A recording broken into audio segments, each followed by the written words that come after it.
Bismillahirrahmanirrahim. Rabbi ishrah li sadri wa yassir li amri wahlul 'uqdatam min lisani yafqahu qawli. Amma ba'du. Assalamualaikum warahmatullahi wabarakatuh. Alhamdulillahilladzi huwa ma rasaqa ibadi bi lataifin tarsisin taulan wa mumtinana wa alafa baina qulubina fa asbahna bi ni'matihi ikhwana wa nazala al-ghilla min sudurina wa tilna fi dunya istiqa'a wa ikhwana wa fil akhirati rufaqa'a wa khilana. Allahumma salli wa sallim wa barik ala rasulillah Sayyidina wa maulana wa habibina Muhammadin wa ala alihi wa sahbihi wa man tabi'akum bi ihsanin qawlan wa fi'lan wa 'adalan ila yaumil qiyamah. Yaqulullahu ta'ala fi kitabihil karim wa huwa asdaqul qailin bi qawlihi a'udzu billahi minas syaitonir rajim. Ya ayyuhalladzina amanu taqullaha haqqa tuqatih wa la tamutunna illa wa antum muslimun. Wa yaqulu ayyuha ya ayyuhalladzina amanu taqullaha wa qulu qawlan sadida yuslih lakum a'malakum wa yaghfir lakum dhunubakum wa may yuti'illaha wa rasulahu faqad faza fawzan 'azima. Hadratul muhtaramin jamaah kaum muslimin wal muslimat rahimani wa rahimakumullah jami'an. Alhamdulillah wa syukurillah ala nikmatil maula. Pada kesempatan yang berbahagia ini, marilah kita panjatkan puja dan puji syukur atas nikmat yang tak terukur dari Sang Ilahi Rabbul Ghafur yang Maha Allah masih berkenan memberikan kenikmatan baik nikmat iman maupun nikmat hidayah sehingga kita dapat kembali berkumpul dalam majelis ilmu yang penuh barokah dalam keadaan sehat walafiat menggapai ridha dan kasih sayang Allah Subhanahu wa taala. Sahabat-sahabatku yang dirahmati Allah Subhanahu wa taala, insyaallah tidak terpanjang dan tidak terlebar, hari ini kita sudah memasuki hari yang ke-8. Ya, masa baru kemarin menjalankan ibadah puasa. Ini tidak terasa 22 hari lagi kita akan lebaran. Ya Bu ya, baru kemarin puasa. 22 hari lagi ternyata udah lebaran. Maka berangkat dari situ muncul sebuah pertanyaan dalam diri kita. Ini puasa ini sudah menghasilkan apa untuk kita? Gini loh Bu, maksudnya Bu, maaf ya. Orang berobat, beli obat harganya murah apa mahal Bu? Mahal. Udah mahal obatnya kebanyakan rasa pahit atau manis Bu? Pahit. Belinya gampang atau ngantri Bu? Ngantri. Coba Bu pakai logika manapun ya. Pahit, mahal, ngantri. Kok orang yang sih ya? Sampai dibela-belain begitu. Ya jawabannya ternyata simpel dan mudah sekali. Apa jawabannya? Yang diharapkan bukan obatnya, tapi yang diharapkan adalah efeknya. Nah, maka begitu pula dengan ibadah puasa. Puasa ini cukup membuat kita menderita. Bagaimana tidak menderita? Kita nggak makan dari pagi sampai sore. Malamnya disuruh qiyamul lail, disuruh tarawih. Belum lagi kita diperintahkan untuk semangat menahan kesabaran dalam diri, ya, dan lain sebagainya. Artinya semua ini berat sebenarnya. Tapi kenapa orang menyambut Ramadan malah dengan gegap gempita, dengan sukacita? Ya kan, orang menyambut Ramadan kan gitu ya. Insyaallah, labbaik Allahumma labbaik ya Ramadan, labbaik ya Ramadan, marhaban bikum ya Ramadan. Ini semua tujuannya mengungkapkan kegembiraan atas datangnya Ramadan. Jadi barang pahit tapi diharapkan. Sama kayak obat tadi yang Ustaz sampaikan analoginya kayak itu tadi. Nah, maka kalau obat tadi yang membuat orang mau karena efeknya, maka sebodoh-bodohnya orang yang minum obat harganya mahal, pahit, belinya ngantri tapi nggak berefek. Maka begitu juga sama dengan yang kita rasakan hari ini, ya Bu ya, kita berpuasa, tapi puasanya ternyata tidak memberikan efek apapun dalam kehidupan kita. Ya kita muhasabah, apa ini yang diharapkan cuma laparnya doang, tapi nggak dapat kebaikan apapun. Fakam min shaimin, berapa banyak orang yang berpuasa, walaysa lahu min siyamihi ilal ju'i wal 'athas, dan dia tidak mendapatkan apapun dari puasanya selain rasa lapar dan dahaga. Ya, jadi kayak tadi orang beli minum obat pahit-pahit mahal-mahal tapi tidak ada efeknya. Begitulah orang yang berpuasa, mati-matian berpuasa tapi tidak ada efeknya. Nah, itulah yang akhirnya menjadi sebuah tagline besar kita hari ini, yaitu bagaimana puasa ini bisa memberikan satu efek kebaikan. Kalau dalam dunia parenting saya sering beri nasihat gini, kalau ada anak nggak naik kelas sekali, jangan dibilang bodoh, mungkin salah pendidikan. Ada anak nggak naik kelas 2 kali, jangan dibilang bodoh, mungkin salah lingkungan. Ada anak nggak naik kelas 3 kali, memang. Jadi artinya kalau nggak naik kelas 3 kali disebut bodoh. Terus bahasa Indonesia apa yang menggambarkan kebodohan saya? Ibu kita semua yang sudah berpuluh-puluh kali keluar masuk Universitas Ramadan tanpa membawa efek dampak dalam kehidupan. Yuk kita belajar ya, sahabat-sahabatku yang dirahmati Allah. Apa aja sih Pak Ustadz perubahan dari ibadah puasa itu sendiri? Ada beberapa poin yang akan kita coba kaji Bu ya. Yang pertama adalah puasa memunculkan produktivitas. Jadi teman-teman yang berbahagia, puasa memunculkan produktivitas. Produktivitas itu menghasilkan sesuatu yang produktif. Ya, bisa menghasilkan sesuatu yang produktif. Baik produktif secara material secara ekonomi keuangan, ataupun produktif secara immaterial, itu berkaitan dengan agama, produktivitas dalam kajiannya, produktivitas dalam ibadahnya, dan lain sebagainya. Ini yang menjadi pelajaran buat kita. Maka puasa tidak boleh menghadirkan rasa malas. Ya, banyak sekali orang Islam begitu, puasa-puasa malas-malasan. Sampai kecandaan gini Bu, apa hukumnya orang berpuasa tapi kebanyakan tidur. Jadi habis subuh tidur, bangun-bangun menjelang adzan zuhur, habis sholat zuhur main HP tidur, bangun-bangun menjelang adzan asar, habis sholat asar main laptop tidur, bangun-bangun buka mata, depan mata ada takjil ya. Ini orang begini puasanya gimana? Tak sah. Emang nggak apa-apa, saya kebetulan. Apakah dia masuk surga Pak Ustaz? Insya Allah tetap masuk surga. Mandi surga orang pada makan, minum, bermain dengan bidadari, dia itu di pojokan tidur aja. Jadi ya, jadi balasannya sesuai dengan kelakuannya ya. Itu juga termasuk orang yang ngantuk di pengajian, sama kayak begitu ya. Jadi nanti dia tetap masuk surga, tapi di surga ngapain? Tidur aja.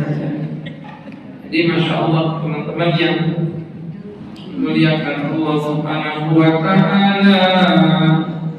Tadi kaitan dengan apa produktivitas yang harus dimunculkan, dan bukti produktivitas dalam Ramadan ternyata banyak kejadian-kejadian agung itu yang terjadi di bulan Ramadan.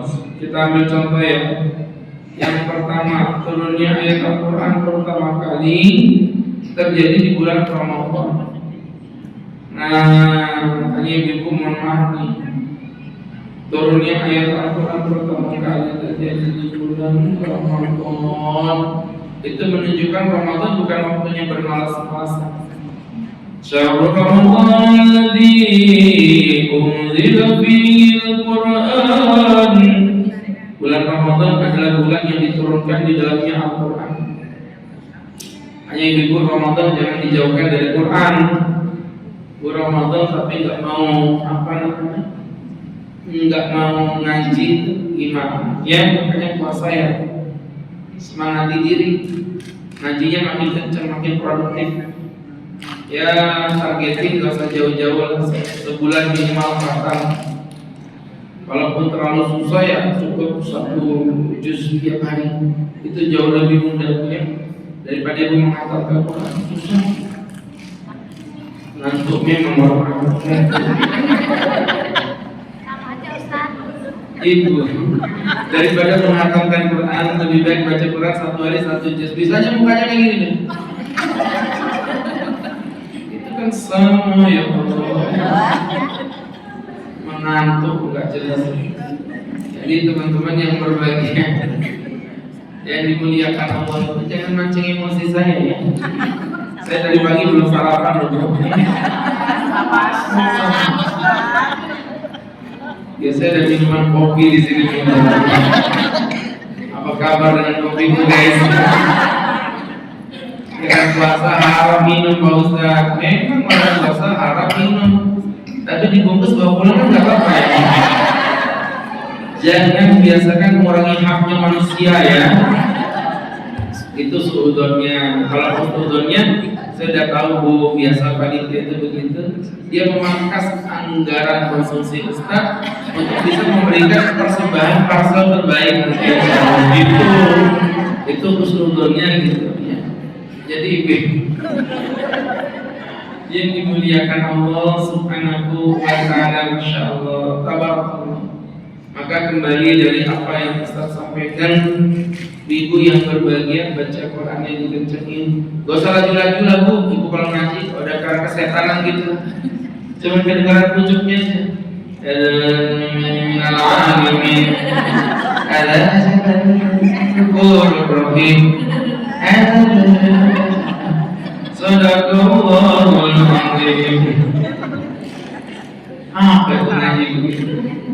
Ngaji itu kalau lembut sadu, apalagi makornya benar Bu ya. Wis ngeri itu Bu, serius. Itu gimana ya bahasanya itu ya? Itu orang dengar aja ada wali murid itu. Anak saya ngaji di ruang tengah, saya lagi tidur di kamar Pak Ustaz lagi demam. Dengar anak saya ngaji. A'udzu billahi minasyaitonir rajim. Itu tuh Masya Allah Bu ibunya. Ya Allah Pak Ustaz, demamku tuh kayak langsung mendadak hilang gitu loh kan, ke bawah angin. Bismillahirrahmanirrahim. Ih, suaranya bagus banget, udah gak kuat lagi lah. Diidepnya Allah, ternyata TV belum dimatikan. Jadi Masya Allah. Ibu ya begitu loh. Jadi teman-teman, ngaji itu yang satu aja. Enak dibukti kok boleh ngaji itu ya. Itu bukti produktivitas yang pertama tadi, Allah menurunkan Quran di dalam bulan Ramadan. Yang kedua, kemenangan pasukan Rasulullah dalam perang Badar. Jadi perang Badar itu terjadi 17 Ramadan tahun 7 Hijriah. 17 Ramadan tahun 7 Hijriah. Jadi teman-teman yang berbahagia, artinya perang Badar itu perang Badar tuh ya. Jadi itu perang yang tidak pernah diharapkan sebenarnya, karena waktu itu orang Islam belum punya kekuatan, otomatis kalau diajak perang nggak bakal berani. Nah waktu itu niatnya bukan perang, cuma menggangguin orang-orang kafir Quraisy yang lewat melalui kota Madinah. Nah kan orang mau mereka berdagang itu ke Damaskus lewat Madinah. Nah namanya orang yang dulu pernah didolimi lalu disakiti, ya saya pikir wajar lah ya, ada perasaan kayak dongkol di hati para sahabat. Walhasil singkat kata, singkat cerita, ya akhirnya sahabat-sahabat ini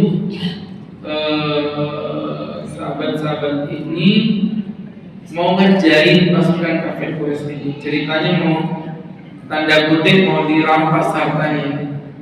Karena mereka dulu juga merampas hartanya kaum muslimin tuh. Waktu mereka hijrah kan uang rumahnya diakuisisi semua.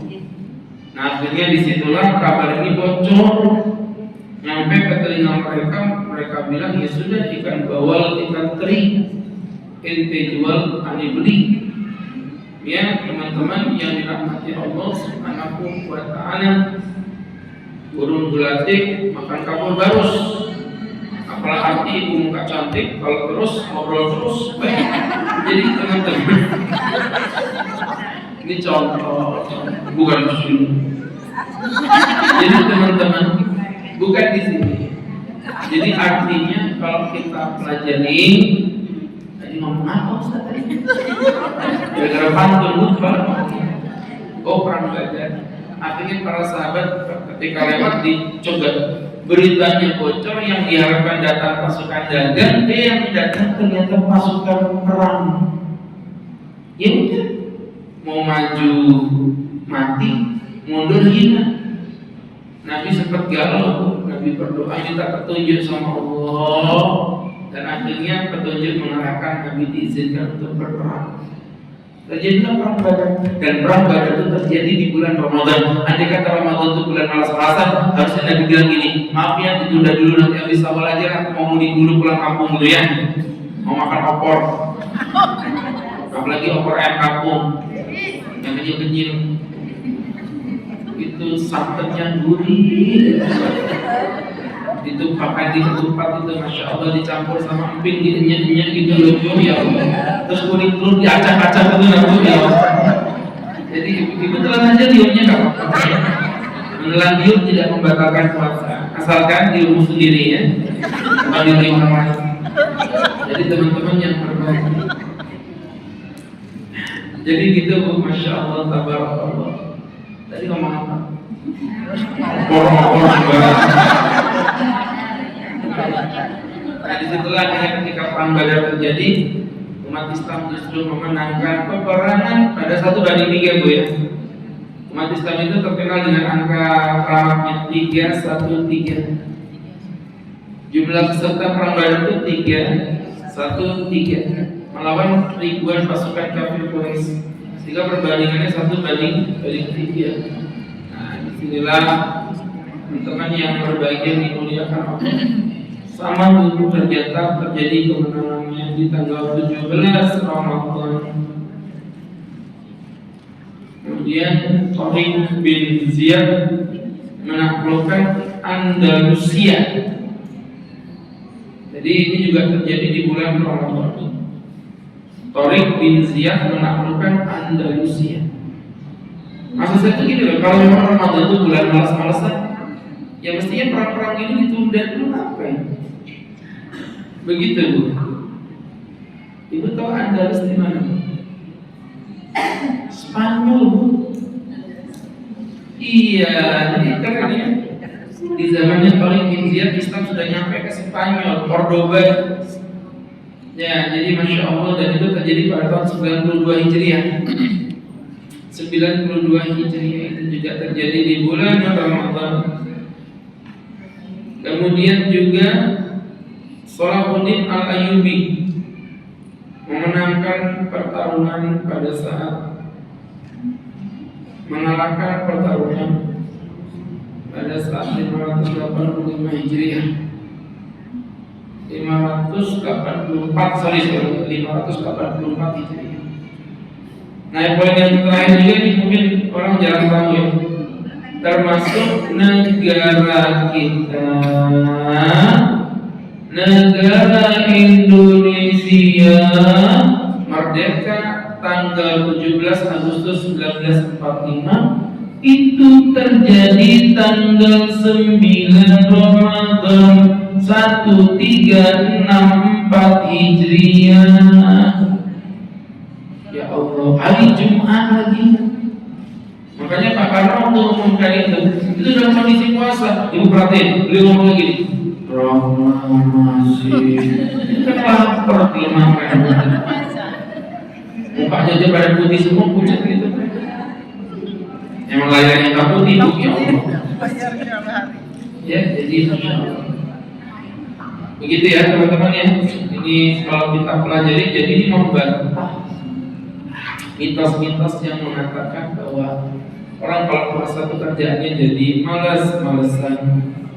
Padahal kalau kita lihat serangkaian peristiwa penting banyak yang terjadi di bulan Ramadan, dan ini tentu menjadikan peningkatan produktivitas kita, ya.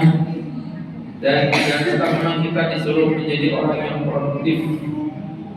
Sampai-sampai Allah Subhanahu wa taala berfirman dalam Al-Qur'anul Karim, Allah mengatakan, "Qul ya qaumi i'malu ala makanatikum." Katakan Muhammad, kaumku, bekerjalah kalian sesuai dengan kedudukanmu. Inni 'amilun fasawfa ta'lamun. Sesungguhnya aku yang melakukan, maka engkau akan mengetahuinya. Ini kalau kita pelajari, teman-teman yang berbahagia. Terus gimana dengan ada hadis yang mengatakan tidurnya orang berpuasa itu ibadah? Pernah dengar hadis itu? Baik, kalau nggak pernah kita lewatin aja. Kemudian berikutnya, ya Bu, kalau belum dapat parcel emosi terus kita. Jadi ya nenek-nenek dialog serius nih. Kalau anak muda kan cie, ustaz cie, ini nenek aku susah. Jadi gitu. Mau pukul dia orang tua. Jadi teman-teman yang berbahagia, pernah dengar hadis naumus shaim ibadah? Tidurnya orang yang berpuasa merupakan ibadah. Tidurnya puasa ibadah. Nah, saya jawab dari dua sisi ya. Yang pertama, hadisnya dhaif. Hadisnya dhaif alias lemah. Bahkan lemah dalam derajat yang sangat-sangat lemah. Tuh hadisnya memang dalam derajat dhaif. Tuh yang pertama. Kemudian yang kedua, anggaplah hadis ini sahih, ikutin aja alurnya. Oke, sahih, ikut tahu maksudnya di sini. Bukan menyebut tidur. Itu sama kayak gimana ya, saya umpamainnya ya.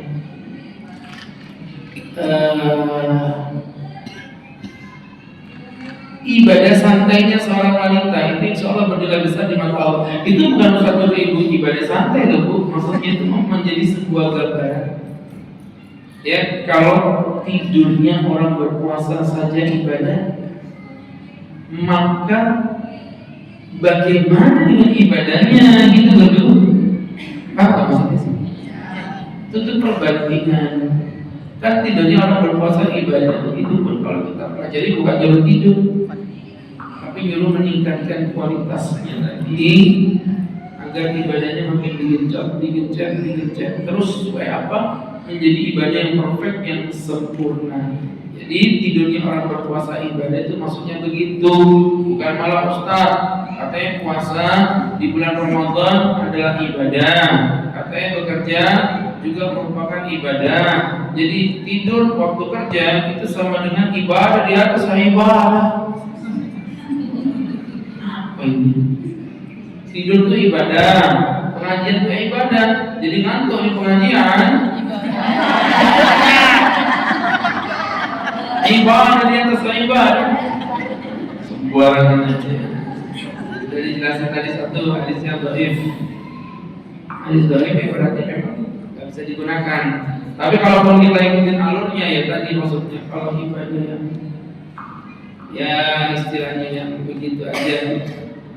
Teman-teman yang dimuliakan Allah Subhanahu wa taala, tidurnya ibadah itu maksudnya tidur aja ibadah, apalagi dengan ibadah yang sesungguhnya. Begitu Bu ya, maksudnya teman-teman yang berbahagia. Baik, saya pikir jelas tadi. Kemudian berikutnya yang kedua, tadi yang pertama kan puasa mencetak produktivitas. Yang kedua, puasa menumbuhkan integritas. Ya. Apa sih integritas itu? Ada yang tahu nggak bu integritas? Integritas itu artinya ya integritas. Jadi bicara tadi berarti integritas itu dia semacam integritas. Iya, begitu ya. Baiklah, lanjut berikutnya. Gue marah-marah biasa aja. Istri gue juga pernah berkata kalau kata aku tuh gimana. Jadi ibu yang berbagi.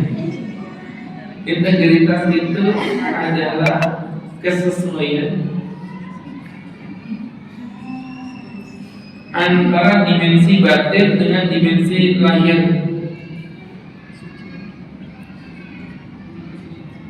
Antara dimensi batin dengan dimensi lahir. Antara dimensi batin dengan dimensi lahir. Dan laku perbuatannya sama dengan omongannya. Dan laku perbuatannya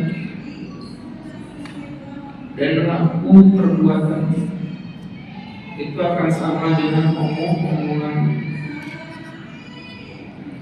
Baik, saya minta jelaskan tadi ada poin yang disampaikan antara batin dengan lahir. Lahir itu maksudnya dohir itu lembut, dohir dia. Ya. Jadi antara hati dengan berlaku sama. Antara hati dengan ucapan sama. Jadi jangan sampai nanti mulutnya ngomong apa, kelakuannya ngomong apa. Itu munafik namanya. Baik. Allah. Terkait gitu. Baik. Jadi integritas itu bu ya, kesesuaian antara mulut dengan kelakuan, itu maksudnya. Maka teman-teman yang berbagi puasa mencetak hal itu, sehingga teman-teman yang dimuliakan Allah, Nabi pernah bersabda begini, kullu amal bani Adam, setiap perilaku anak Adam, lagu itu milik anak Adam itu sendiri. Illa siyam, kecuali berpuasa. Fa innahu semuanya puasa itu menjadi milikku. Wa ana ajzi bihi, dan aku yang akan membalasnya secara langsung. Hadis ini kan unik bu ya. Kenapa kok dikatakan semua amal ibadah itu milikmu? Memang kita sholat buat siapa? Allah. Kita zakat Allah. Kita haji juga Allah. Tapi Allah bilang semua itu menjadi milikmu. Yang punya itu cuma satu, puasa. Maka kita butuh penjelasan apa maksudnya. Al-Imam Al-Ghazali menjelaskan kenapa puasa dijadikan spesial milik Allah. Ternyata itu puasa menjadi satu-satunya ibadah yang ghairu madrubil ain, nikmat yang tidak kasat mata. Ya teman-teman yang berbahagia, sekali lagi saya ulangi, nikmat yang tidak kasat mata atau ibadah yang tidak kasat mata. Contoh, orang sholat kelihatan gerakannya, orang zakat kelihatan duitnya, orang haji kelihatan kopiannya, orang puasa kelihatan apanya. Terus kalian pikir tentang kalian mau sendiri, saya percaya kalian puasa gitu. Sorry ya, wajah kalian memancarkan aura keimanan, tapi potongan tetap mencurigakan. Ya Allah. Maka seperti yang saya jelaskan tadi, teman-teman yang berbahagia yang dimuliakan Allah Subhanahu wa taala, jadi tentu menjadi sebuah hikmah dan pembelajaran. Gak ada. Tuh, emang kelihatan dari mananya? Tuh yang kelihatan bibirnya kering, belum belum tentu. Siapa tahu dia sariawan. Bau mulut belum tentu. Siapa tahu emang dia kasih kata 2 hari 2 malam. Jadi gak ada yang tahu siapa yang puasa kecuali kita sendiri dan Allah Subhanahu wa Ta'ala. Itu poinnya. Man yaquli Allah Subhanahu wa Ta'ala itu menjadi pembelajaran untuk kita bersama teman-teman yang berbahagia yang dimuliakan Allah Subhanahu wa Ta'ala. Kemudian berikutnya, apalagi kalau sholat kelihatan bu, sholat itu bu, kelihatan gerakan. Makanya orang bisa sombong gara-gara sholat nggak sih? Wih, banget. Saya pernah ditelepon Pak Wali, Ustaz, temenin saya ya, mau kemana Pak Wali? Safari. Ke daerah mana? Ke Jakarta. Ya, jadi Masya Allah, teman-teman yang berbahagia, yang dirahmati Allah, sampai di tempat itu ternyata masjid ini imamnya itu sahabat dekat saya. Ya karena dia sahabat saya kenal cara dia ngaji gimana, cara dia baca Qurannya gimana. Saya udah puas. Pas dia ngimamin, dia selalu dengerin begini, ada Pak Wali. Itu tuh nadanya dia bisa turun.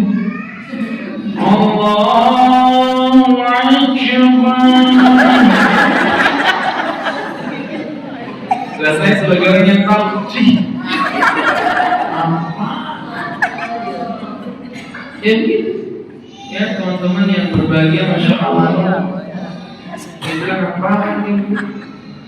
Bismillahirrahmanirrahim.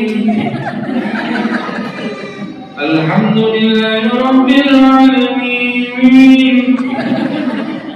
Akhirnya wailul maghdubi alaihim waladdallin. Saya dari kiri Pak Wali saya lihat, amin.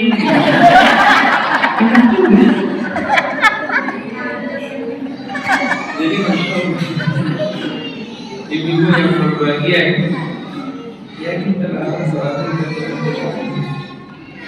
itu satu Allah biswab. Sholat bisa sombong, zakat bisa sombong Pak Ustaz banget. Jadi teman-teman yang dimuliakan Allah Subhanahu wa Ta'ala, tentu menjadi pelajaran untuk kita bersama. Ibu yang berbahagia dirahmati Allah Subhanahu wa Ta'ala. Ya itu tadi bu, haji bisa sombong banget. Pulang haji, Pak Budi pulang haji. Pak Budi, panggil aku Pak Haji. Titik Budi. Hanya Pak Haji, bukan hantu. Iya bu, ibadah itu bisa disombongin semua. Tapi puasa, apa mau ibu sombongin? Tidak bisa. Ayo guys, aku puasa. Emang apa buktinya? Jadi ibu, mohon maaf ya, masuk toilet saja ibu makan gak ada yang tahu. Itu kuenya udah ada. Jadi teman-teman yang berbahagia, kenapa pindah ke situ dia bisa di sini? Oh puasa takut keciuman. Ibu nggak sadar tuh kuenya keciuman di situ. Lebih parah. Jadi teman-teman yang berbahagia, itulah tadi yang saya bilang memunculkan jiwa integritas. Ketika mulut dan hati itu klop jadi satu, itu arti integritas. Jadi puasa kita diajarin begitu. Kenapa? Karena kita muraqabah. Apa muraqabah itu Pak Ustaz? Muraqabah itu yang muraqabah dia semacam penggabungan antara dua perkara, antara muraq dengan qabah. Itulah yang disebut dengan muraqabah. Dah itu aja. Baik ibu yang berkerja. Ini jadi pelajaran yang namanya muraqabah. Teman-teman yang dimuliakan Allah Subhanahu wa Ta'ala, muraqabah itu suatu sifat merasa diawasi Allah. Suatu sifat di mana ia merasakan diawasi oleh Allah Subhanahu wa ta'ala dimanapun ia berada. Sebenarnya itu simpel, ya, simpel sekali. Kalau kita mau belajar teman-teman, sampai ada Imam Ghazali bilang, berzinalah kalian, berjudilah kalian, mabuk-mabuklah kalian. Syaratnya satu, apa Imam? Cari tempat ketika kau beribadah. Cari tempat ketika kau bermaksiat yang Allah tidak bisa melihat dirimu. Gimana? Wih. Ya, yang mau main HP lah. Cari tempat yang aku tidak bisa melihat dirimu. Banyak selangkangan tidak kelihatan. Main HP di selangkangan, pas dapat telepon ambil.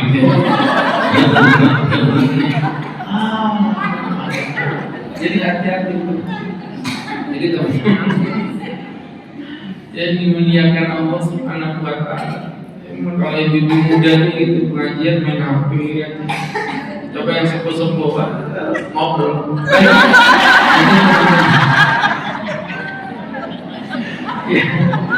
Jadi kan sama-sama ngobrol. Sebenarnya kalau anak muda ngobrolnya pakai WhatsApp, kalau orang tua ngobrolnya pakai mulut gitu aja beda. Jadi teman-teman yang berbahagia, yang dimuliakan Allah Subhanahu wa ta'ala. Begitu Bu ya. Tadi ngomongin apa tadi jadi lupa. Integritas. Yang muraqabah itu maksudnya cara untuk mengintegritaskan diri. Kita harus muraqabah supaya apa? Karena kan muraqabah itu membuat kita jadi merasa diawasi oleh Allah. Inilah apa namanya teman-teman yang dimuliakan Allah Subhanahu wa ta'ala.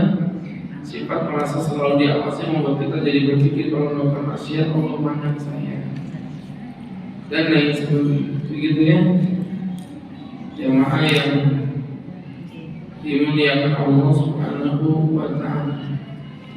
Kemudian setelah tadi yang kedua tentang integritas, jadi ya integritas yang merupakan bentuk kewajiban. Yang ketiga, puasa itu totalitas. Puasa itu totalitas.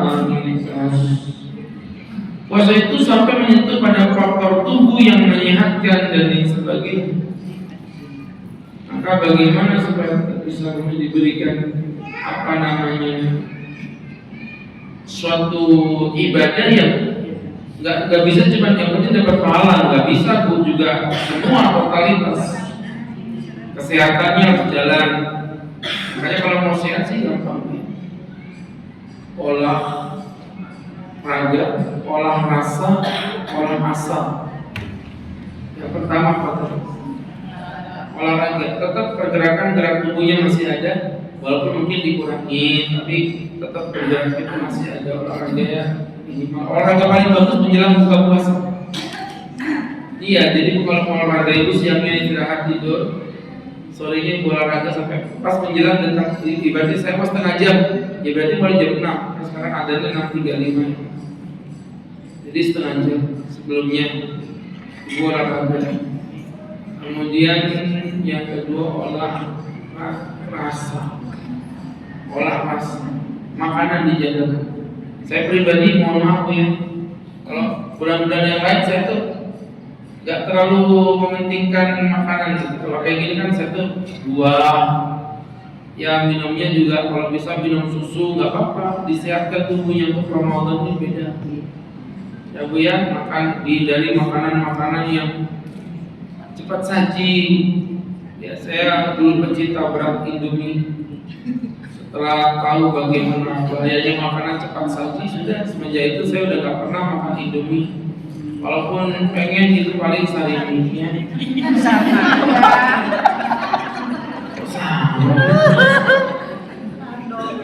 Ya Bu ya, minuman-minuman cepat saji digeser. Minuman cepat saji kayak contohnya teh kotak. Kayak contohnya Wafita yang semisalnya lah. Dulu saya pecinta minuman manis, jadi jangan ditanya. Saya kurus dulu, ibu asal tahu. Mungkin ada yang lihat follow akun Ustaz sering saya foto-foto masa lalu saya. Kurus banget itu. Saya tuh gemuknya itu ketika jadi ustaz dan nggak tahu ilmunya. Emang awalnya manusia itu kan berproses. Saya kan suka bercanda kayak biasa, sama ibu juga suka bercanda kan. Mana nih teh kotak nih, dikasih teh kotak. Pengajian sehari 6 kali, 7 kali, 7 teh kotak saya minum. Serius? Ngembang badan saya bu. Lebih parah dari ini, ada apa-apa ya? Itu waktu ngembang tuh sampai 9 berapa gitu loh. Saya lupa 92 atau 93. Udah gede banget waktu itu. Habis itu saya mikir sama istri kan, bini lo gak makan. Saya makan dikit tuh. Sehari 2 kali, saya makan gak banyak. Oh gemuk banget ya, dari mana nih daging ini? Ternyata ditanya sama ahli gizi, saya datang ke ahli gizi, Ustaz gimana pola hidupnya? Saya jelasin gitu. Ya bener tak. Ustaz itu gak makan nasi itu paling kalorinya berapa? Ustaz minum cepat saji, gula ini kalorinya beri Pak Ustaz. Nah sudah semenjak itu saya gak pernah lagi makan makanan yang manis. Ya taubat sudah tuh. Dari situ saya belajar bahwa yang manis aja ternyata belum tentu setia, tapi yang setia lebih baik kopi walaupun pahit tapi candu, mengajarkan kita pahitnya menunggu dan manisnya merenung. Jadi masya Allah, teman-teman yang berbahagia, catat buat status Facebook ya. Nah, sekarang ulang-ulang enak aja.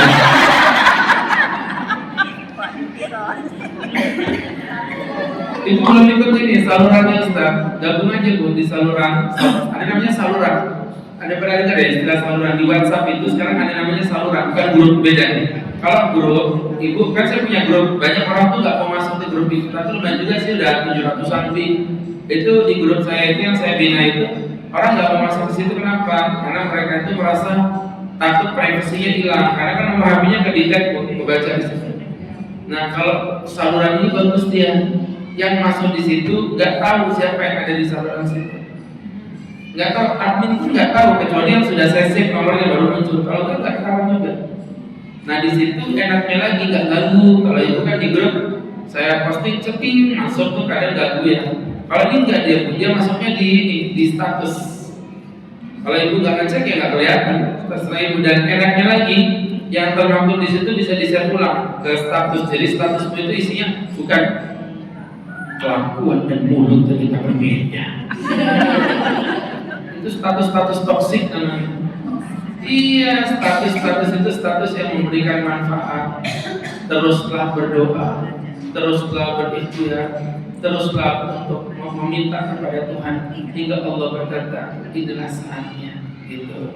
Jadi orang baca tuh ya Allah, jadi adem gitu, dan itu bisa ibu share ulang.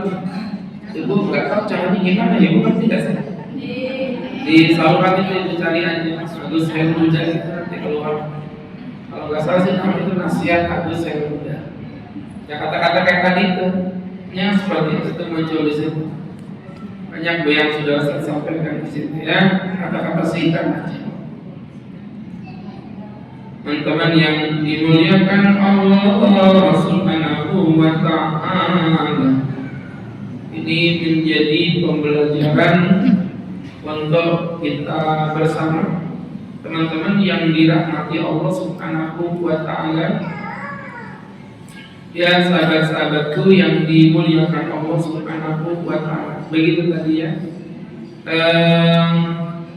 Alhamdulillah teman-teman yang dirahmati Allah Subhanahu wa Ta'ala, ini menjadi pembelajaran untuk kita bersama. Baik jamaah yang dirahmati Allah Subhanahu wa Ta'ala, begitu tuh. Maka kami mempertegas kembali teman-teman yang berbahagia, yang dimuliakan Allah, ayo bareng-bareng kita totalitas dalam melaksanakan puasa, fisiknya dijaga, kesehatannya juga dijaga. Begitulah yang diajarkan oleh Nabi Muhammad SAW kepada kita, ya, sebagai bentuk implementasi dari apa yang Ustaz jelaskan tadi, teman-teman yang dirahmati Allah Subhanahu wa Ta'ala. Baik teman-teman yang dimuliakan Allah, langsung masuk pada poin berikutnya.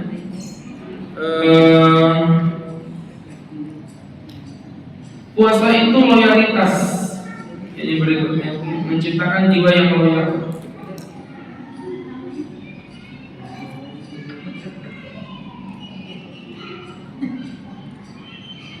Jadi menciptakan jiwa yang loyal. Ibu tahu loyal? Ya, loyal itu maksudnya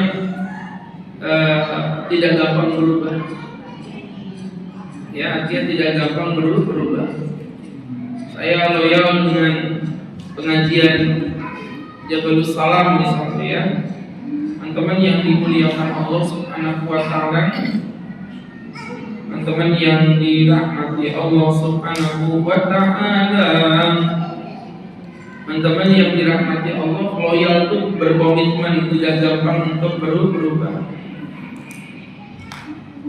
Gitu Bu. Dalam loyalitas ini, dalam ibadah puasa itu terlihat ya tadi sih sebenarnya saya sudah spill tadi di awal bahwa kita tetap menjaga nggak makan nggak minum. Walaupun sebenarnya kalau kita mau bohong tuh gampang banget gitu. Ya teman-teman yang dirahmati Allah Subhanahu wa taala. Kalau kita mau bohong kita ke toilet kita bisa makan, sembunyi di kamar kita bisa makan. Nggak ada yang bisa mengontrol kita, nggak ada. Ya itu kalau kita memang betul-betul ngomongin mau bohong. Tapi kenapa ibu nggak mau bohong, ibu tetap menjalankan puasa itu? Itu bentuk daripada loyalitas, dan itu kita diajarkan seperti itu di dalam ibadah puasa untuk tetap loyal. Ya, pada satu kebajikan tidak gampang berubah apapun yang terjadi. Sekali A tetap A, sekali B tetap B, dan seterusnya. Ya teman-teman yang berbahagia, tentunya dengan catatan itu loyal itu berbatas pada syariat Allah. Kalau ibu ada sesuatu yang bertentangan syariat Allah, jangan berdalih loyal atau berdalih loyal. Jadi teman-teman yang dimuliakan Allah, saya pertegas kembali dengan misal contoh seperti adat budaya yang bertentangan dengan syariat, itu nggak bisa ibu bilang loyal. Kalau memang bertentangan syariat, contoh kayak ada ibu-ibu pakai jilbab kemudian menikah pakai maaf ya ikut budaya pakai kemben gitu. Ini bentuk loyalitas kami kepada adat budaya. Udah bisa enak aja. Ya teman-teman yang berbahagia dimuliakan Allah Subhanahu wa taala. Begitu Bu ya. Jadi ibu jangan berdalih begitu. Saya punya teman loh Bu, orangnya berjilbab. Teman TPA saya ngaji bareng sama saya. Saking dekatnya kita udah kayak saudara aja gitu. Nah waktu saya dibilangin, Mas, aku mau nikah, ya saya datang waktu itu pas dia nikah. Betapa shocknya saya Bu.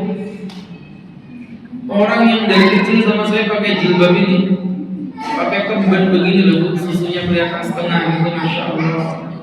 Ya saya emosi. Kenapa? Cuma setengah gitu ya. Jadi kelihatan gitu. Kenapa setengahnya itu kelihatan gitu? Kenapa kok semua barang? Jadi teman-teman yang dimuliakan Allah Subhanahu wa taala, jadi teman-teman yang dirahmati Allah Subhanahu wa taala. Jelas Bu ya? Teman-teman yang dirahmati Allah loyal Bu, pada satu kebajikan itu harus loyal. Dan puasa tadi menunjukkan bagaimana loyalitas kita yang luar biasa. Ala kulli hal, jamaah yang dirahmati Allah Subhanahu wa taala. Begitu Bu, teman-teman yang dimuliakan Allah Subhanahu wa taala. Harus memiliki jiwa yang loyal dengan seloyal-loyalnya. Nah, ini tentu menjadi sebuah pembelajaran untuk kita bersama. Dan puasa mencetak jiwa yang loyal itu sehingga nanti ibu loyal kepada suami, ya loyal kepada anak. Loyal kepada anak gimana contohnya? Ya kalau udah waktunya anak ya anak, jangan sibuk ngurusin organisasi aja anak dibengkalaikan. Itu bentuk daripada gambaran daripada loyalitas yang keliru. Kemudian apalagi tadi ngurus suami, kalau udah suami ya suami, jangan mohon maaf berubah-berubah. kadang hormat dengan suami, kadang kurang ajar, maksudnya begitu. Ya kan ada perempuan tuh yang kalau udah baik ya baik, kalau jahat jahat. Ibu itu kalau baiknya pas malam lebaran aja. Ya, mohon maaf. Lagi terbalik ayah. Ya satu-satunya waktu wanita bisa menyadari kesalahannya di malam lebaran itu ya. Selebihnya nggak pernah masalahnya. Jadi teman-teman yang dimuliakan Allah, kembali ke laptopnya. Jadi apa yang Ustaz sampaikan, teman-teman yang dirahmati Allah, kembali ke laptop baik. Yang terakhir, puasa itu kreativitas. Puasa itu kreativitas, teman-teman yang dimuliakan Allah Subhanahu wa ta'ala. Ini menjadi pembelajaran untuk kita bersama. Sahabat-sahabatku yang dimuliakan Allah Subhanahu wa ta'ala. Jadi kreativitas itu artinya puasa jangan cuma ngandelin puasanya aja, harus ada kreativitas ibadah. Dan beberapa ibadah-ibadah yang mengkreativitaskan ibadah puasa kita disupport dengan yang pertama, memperbanyak daripada yang namanya tilawatul Quran. Yang kedua, bentuk kreativitas dalam berpuasa memperbanyak daripada yang namanya iktikaf. Jadi jangan sampai nanti tidak beriktikaf. Ustaz, perempuan juga iktikaf tadi. Yes, perempuan juga beriktikaf loh Bu, ya. Jangan salah Bu, Aisyah itu iktikaf.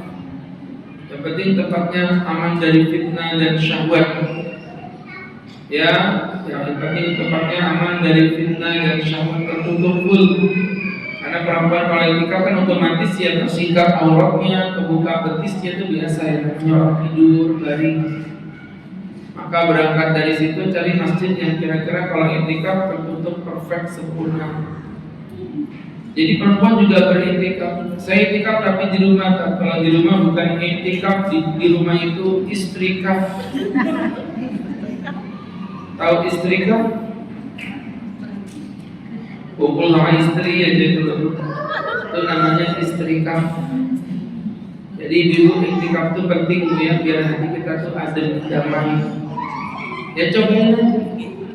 Ibu cobain aja Bu iktikaf, nanti Bu ngerasain Ustaz omongin tadi. Nanti saya nggak bisa full tak, nggak apa-apa. Ibu pulang kantor jam 4 sampai rumah setengah 5, duduk-duduk nyantai menjelang buka puasa. Asyhadu an la ilaha illallah astaghfirullah. As'aluka ridhaka wal jannata wa na'udzu bika min sakhatika wan nar. Tiba-tiba menjelang adzan buka, makan bareng, selesai makan baring sebentar santai-santai. Persiapan tarawih, ambil bantal, ambil selimut, bawa ke masjid. Taruh di belakang, ibu sholat tarawih. Habis tarawih, ambil bantal, ibu baring-baring situ. Sambil bawa bantal, sambil ngaji Quran senderan di tembok. Ya, ngantuk kan kalian kerja, kalau ngantuk tidur. Bangun nanti setengah 3, cari masjid yang ada program iktikafnya. Nanti ada tahajudnya terus setengah 3, ikut tahajud bareng. Habis tahajud bareng, ya habis itu ibu-ibu lanjut persiapan sahur. Habis sahur, cari masjid yang ada sahurnya juga, banyak masjid yang ada sahurnya. Jadi kita nggak pulang ini di masjid terus tadi nih. Habis itu sholat subuh berjamaah. Habis sholat subuh jangan pulang dulu, duduk lagi di masjid sampai surut. Habis surut baru ibu sholat 2 rakaat, pulang 6.15. Sampai rumah nanti tidur 6.15 sampai 7.15. 1 jam saya pikir cukup lah untuk tidur. Bangun-bangun persiapan ke kantor jam 8 udah ngantor kembali. Ini kalau dilakukan dalam waktu 3, 4, 10 hari yang terakhir full, itu Masya Allah badan ibu tuh kayak enteng, kayak mau terbang gitu ya. Kurang tidur. Ibu pikir jadi sakti terbang. Maksudnya kurang tidur. Ya, nanti dilakukan 10 hari berturut-turut Bu. pas malam lebaran. Allahu Akbar, Allahu Akbar, Allahu Akbar. Ya Allah, tuh kaki ini kayak merinding gitu. La ilaha illallah, Allahu Akbar. Bisa ketemu Ramadan lagi gak ya? Allahu Akbar, walillahil hamd. Tiba-tiba mobil berhenti depan rumah pintu. Dari mana Bu? Dari BDS 1, Ustaz mirip parcel. Oh, cerita itu. Masya Allah. Jadi cerita melengkapi kebahagiaan saudara-saudara. Ini contoh. Jadi teman-teman yang dimuliakan Allah Subhanahu wa ta'ala, tadi kaitan dengan apa yang Ustaz sampaikan, sahabat-sahabatku yang dirahmati Allah Subhanahu wa ta'ala, jamaah yang dirahmati Allah, kembali ke laptop, ibu-ibu yang dimuliakan Allah Subhanahu wa ta'ala. Baik, itu tadi namanya kreativitas. Itikaf sudah. Ketiga, sedekah, memperbanyak untuk berbagi. Banyakin Bu, bagi-bagi Bu. Ya Allah, itu duit gak dibawa mati ya. Serius, duit gak dibawa mati. Mumpung Ramadan Bu, kita berbagi, bersedekah. Tidak ada rugi-ruginya, tidak ada. Pengalaman Ustaz, semakin saya naikin jatahnya, semakin gede pula rezeki tahunan yang saya rasakan. Kan kami punya Bu, ada program kebiasaan untuk penggalangan dana, kita berbagi di rumah itu, majelis taklim Sultan Kolbu namanya, itu binaan kami. Nah, itu kami dulu nasinya satu paket 150 gitu misalnya. Itu tuh pendapatannya kami tuh setahun ini sekian. Pas kami naikkan 200 sama 200, tahun depan malah makin banyak. 250 tambah makin banyak, terus begitu tuh. Jadi Masya Allah teman-teman yang berbahagia dimuliakan Allah Subhanahu wa ta'ala, semakin banyak yang kita keluarkan di jalan Allah, semakin banyak pula insya Allah kita dapatkan di tahun-tahun berikutnya. Kemudian juga menyemangati diri untuk memperbanyak daripada yang namanya tahajud atau qiyamul lail. Jangan sampai puasa nggak tarawih, kecuali kalau minus datang bulan itu nggak ada urusan. Ya, dan yang terakhir juga memperbanyak ilmu. Ini bentuk kreativitas dalam beribadah. Jadi teman-teman yang berbahagia harus semangat kencengin ilmunya. Ilmu. Ya Ramadan, Masya Allah. Ya, saya belum pulang dari pagi nih. Ya, saya sebut tadi di Yordani. Saya ulangi. Ada di Mustahidin Sepinggan sampai Polsek. Jam 6.30 tadi saya online sama Ustaz Fatih Karim dari Jakarta. Kemudian jam 8 tadi di Angkatan Laut. Ini sekarang di sini. Dari sini nanti saya ke Baras Kitchen. Ceramah makan. Zuhuran 12.30 di Danau. Ya Bu ya. Jadi Masya Allah, nanti asaran di Samudra Balikpapan di dekatnya lapangan Merdeka. Buka puasanya di Jatra. Habis itu terawihnya di rumahnya Bu Hijrah, adanya Pak Wali Kota. Jadi dari Bu ini udah kayak pohon kurma sebetulnya. Udah setengah-setengah sadar gini Bu ya. Ya gitu tuh ya, kalau dikasih parcel ya wajar lah. Baik, jadi teman-teman, Masya Allah. Baik teman-teman, tidak memperpanjang ya, tidak memperlebar, itu bentuk daripada perubahan-perubahan diri di bulan Ramadan yang mulia. Tentunya semakin, yang pertama produktif ya Bu ya, produktif secara dunia maupun secara akhirat. Kemudian punya integritas yang tinggi, kemudian punya totalitas yang sempurna, kemudian punya loyalitas yang baik, dan yang ketiga, kelima adalah kreativitas dalam menebarkan kebaikan dan kebajikan. Tafadhal buat teman-teman yang mau bertanya. Silakan.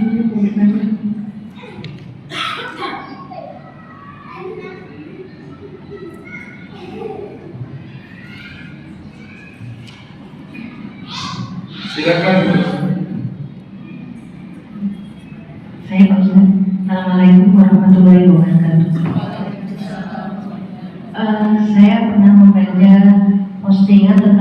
seorang yang dia harus bekerja keras untuk memberi kebutuhan rumah tangganya, anak dan istri. Nah ini Pak Ustadz, di bulan Ramadan dia merasa sedih karena untuk orang-orang yang orang-orang yang berkecukupan bisa menjalankan ibadah puasa dengan total, termasuk bersedekah, berzikir, dalam arti mereka bisa meluangkan waktunya sebanyak-banyaknya untuk beribadah. Nah, dia merasa sedih karena dia tetap harus bekerja, sementara dia juga pernah mendengar dianggap orang yang bulan puasa itu tetap bekerja keras tanpa beribadah dianggap sebagai hukum dunia. Bagaimana itu Pak Ustaz? Gini loh Bu, kehidupan yang paling perfect itu balance ya, yang berimbang antara dunia dengan akhirat. Ibu kalau terlalu condong kepada dunia namanya hukum dunia. Ibu kalau terlalu condong kepada akhirat melupakan dunia, ibu zalim. Loh, makanya Nabi mengatakan wa kafa bil mar'i ayyudhi'a ma ya'mul. Cukuplah seorang hamba itu melakukan dosa yang begitu besar pada saat dia menyia-nyiakan orang yang wajib dia nafkahi. Laki-laki gak mau kerja dengan alasan beribadah itu zalim Bu. Nabi yang bilang, bukan saya. Jadi mohon maaf, yang salah mindset di dalam pertanyaan ibu tadi itu, yang orang tua ngomong tadi itu adalah ketika dia berkata, aku ini, dia duitnya banyak, ibadahnya tenang, sedangkan aku harus bekerja lah. Gua pikir kerja itu bukan bagian dari ibadah. Satu, kerja itu ibadah kalau niatnya tulus untuk memberikan rezeki kepada orang yang kita cintai. Yang kedua, dianya aja gak kreatif. Loh, mohon maaf ya Bu ya. Contoh nih, jadi apa? Coba saya mau tanya. Jadi apa coba? Oh saya jadi Pak Ustadz, bagian admin. Kalau Anda admin, dimanapun admin itu pasti ada jedanya. Ketika jeda, ini kan Quran sudah ada di sini sekarang. Quran sudah ada di sini, kajian ada di sini, semuanya ada di sini. Ya udah, buka Quran, ya baca Quran semampu sebisanya. Ibu pikir orang kayak saya model begini, saya bisa ngaji Quran kayak apa caranya? Gak pernah saya khususkan. Di mana ada jeda, kayak contoh biasanya buka puasa, orang-orang belum pada datang kan, biasanya undangannya jam 5:30, jam 5 atau jam 5:30. Tamunya baru jam 6, setengah jam itu buat ngaji Bu. Dapat 1 juz lumayan, alhamdulillah. Begitu disempet-sempetin memang, disempet-sempetin gitu. Kalau kita nggak cepet-cepetin ya mohon maaf, bakal bisa berkreativitas, dan itu nanti tergantung cara kita berpikir. Contoh, wanita haid gak bisa puasa. Ya Ustaz, itu anak betul gak haid, aku wanita haid gak bisa puasa. Ibu, saya mau tanya, ibu mau ngapain? Saya mau ngaji Pak Ustaz. Ibu ganti zikir kan gak apa-apa. Lo zikir dengan ngaji Quran kan sama tak Bu? Saya gak bisa melakukan puasa Pak Ustaz. Ibu siapin buka puasa buat orang yang berpuasa. Nabi yang bilang, siapa yang memberi makanan buka puasa seakan-akan dia mendapatkan pahala, orang yang dikasih makan dia. Ibu jangan mati gaya. Apalagi coba Ustaz mau tanya, sedekah apalagi diperbolehkan walaupun haid. Yang gak diperbolehkan pada saat haid, misalnya ibu gak bisa itikaf, ibu duduk di masjid, ibu pakai mukena, ibu berdoa kepada Tuhan walaupun ibu gak sholat, gak apa-apa. Ya, jadi artinya jangan kemudian kita menyalahkan keadaan. Yang ada justru itu termasuk orang yang akhirnya tidak bersyukur. Dan yang poin yang mohon maaf, yang ketiga, memahami konsep zuhud. Bahwa zuhud itu bukan memiskinkan diri, zuhud itu mensyukuri apa yang ada. Kalau memang adanya dikit, itu namanya zuhudnya ya dengan pakaian yang buruk dia pakai tadi itu zuhud. Tapi kalau orang mampu kemudian dia memiskinkan diri, nah itu bukan zuhud, itu namanya buhul. Ya. Jadi seperti itu gambarannya. Jamaah yang dirahmati Allah Subhanahu wa taala. Silakan buat yang lain.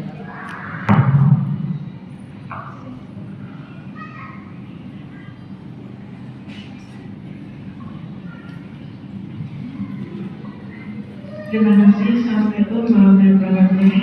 Assalamualaikum warahmatullahi wabarakatuh. Yang saya tanyakan, di zaman sekarang ini kan banyak anak usia dini ya, saat itu udah belajar puasa. Padahal secara kesehatan dia masih memerlukan gizi ya, sehingga sekarang kan banyak anak yang stunting ya. Kemudian bagaimana seandainya orang tuanya mengatakan nggak usah puasa Pak, karena kamu belum waktunya. Boleh belajar, tapi mungkin tidak setiap hari untuk berpuasa. Gimana menurut Ustaz, orang tua yang seperti itu secara hukum atau apa? Terima kasih. Sama-sama. Jadi gini Bu ya, saya mempertegas dulu, puasa itu sudah didesain Tuhan safety, aman insya Allah. Kalau tadi dikaitkan dengan stunting, kalau menurut saya agak jauh banget sih Bu. Stunting itu terjadi pada saat pola gizinya betul-betul buruk. Sedangkan puasa itu nggak ngurangin gizi sama sekali. Ini buktinya masih gemuk-gemuk semuanya kan? Masih gemoy-gemoy, maaf bukan gemoy ya. Masih gemoy-gemoy semua. Kenapa? Karena secara gizi, asupan gizinya nggak berkurang sama sekali ya teman-teman yang berbagi. Itu poin satu. Nah mungkin omongan ibu tadi bisa benar apabila anak ini sudah mencoba dan secara realita memang menjadi beban masyarakat buat dia, sampai pingsan, sampai sakit, sampai apa. Nah itu saya setuju banget, nggak boleh dipaksakan. La dororo wala diror, tidak boleh membahayakan dan tidak boleh dibahayakan. Selama itu masih memungkinkan, saya pikir perintah puasa untuk anak-anak itu adalah bentuk dari bentuk pendidikan. Makanya sholat itu wajibnya kan ketika waktu anak itu udah balik. Sedangkan anak umur 7 tahun sudah diperintahkan sholat. Begitu ya? 10 tahun sudah dipukul. Gitu kan perintahnya kan? Apakah kemudian Nabi bersifat dolim, anak belum wajib sholat? Saya bilang bukan dolim, justru disitulah Islam itu seakan-akan ingin apa ya bahasanya ya? ingin menunjukkan kepada kita bahwa sebagai seorang muslim pendidikan itu harus dilakukan dari sejak dini, nggak boleh diakhir-akhir nanti menjadi berat buat mereka.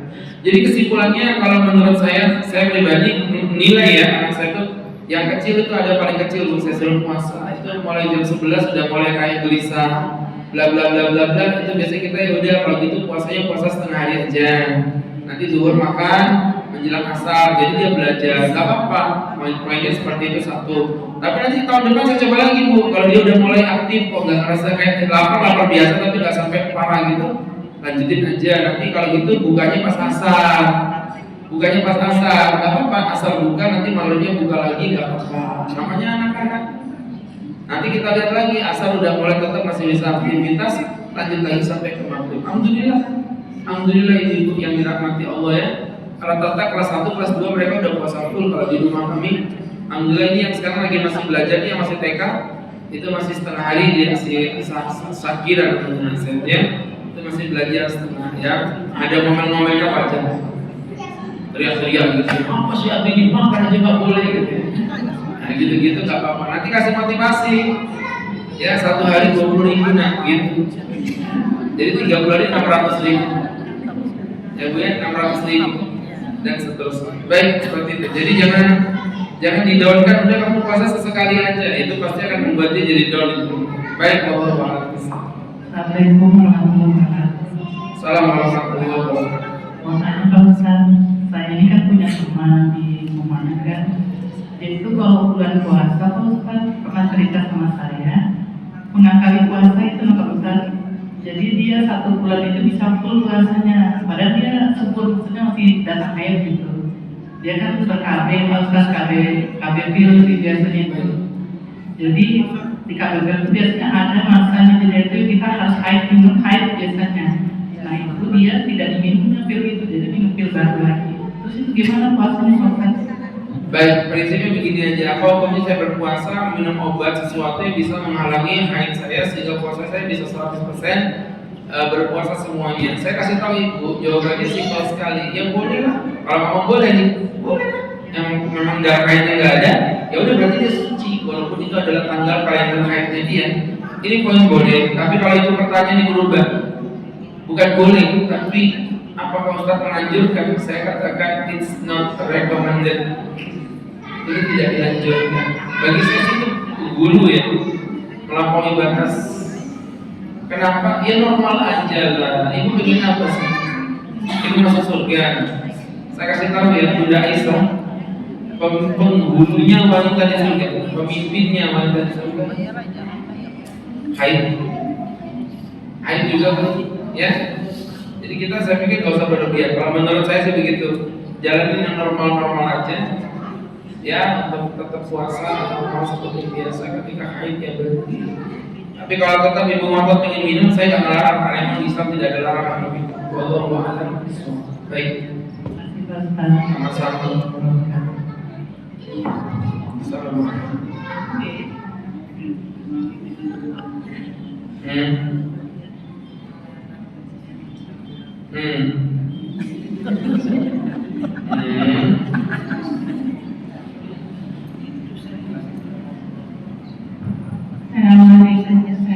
Assalamualaikum. Mau tanya masalah itikaf, kita pergi dari rumah habis sholat taraweh agak malam sedikit kayak masih 1 jam itu pergi bisa ya? Kalau ibu pergi berarti itikafnya batal. Nanti ibu kalau kembali dimulai dengan niat baru lagi. Jadi kalau perginya tidak ada uzur Bu ya.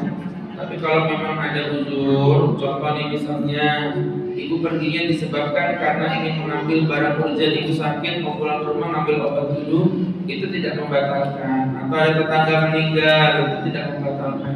Tapi kalau tidak ada uzur sama sekali, cuma ingin pulang aja, maka itikafnya batal. Kalau udah batal ya berarti bukan dosa, enggak, ya stop sampai di situ aja pahalanya. Nanti kapan ibu kosong ibu balik lagi. Paham maksudnya? Baik. Balik kasih. Baik. Cukup sekian ya. Mudah-mudahan bisa diambil manfaat dan hikmah untuk kita bersama. Semangat selalu puasa masih panjang. Harus semangat untuk bisa mencapai kemenangan yang sempurna ini. Barakallahu fikum dan mari kita berdoa kepada Allah. Amin amin alhamdulillah rabbil alamin. Ya Rabbal alamin kama yanbaghi li jalali wajhika wa 'azimi sultanika. Allahumma shalli wa sallim wa barik ala sayyidina Muhammadin fil awwalin wal akhirin wa fi kulli waqtin الدين ونسألك السلامة في الدين وعافية وبركة في رزقك مغفرة بعد الموت من علينا والنجاة من النار ربنا آتنا في الدنيا حسنة وفي الآخرة حسنة وقنا عذاب النار ربنا وصلى الله على سيدنا محمد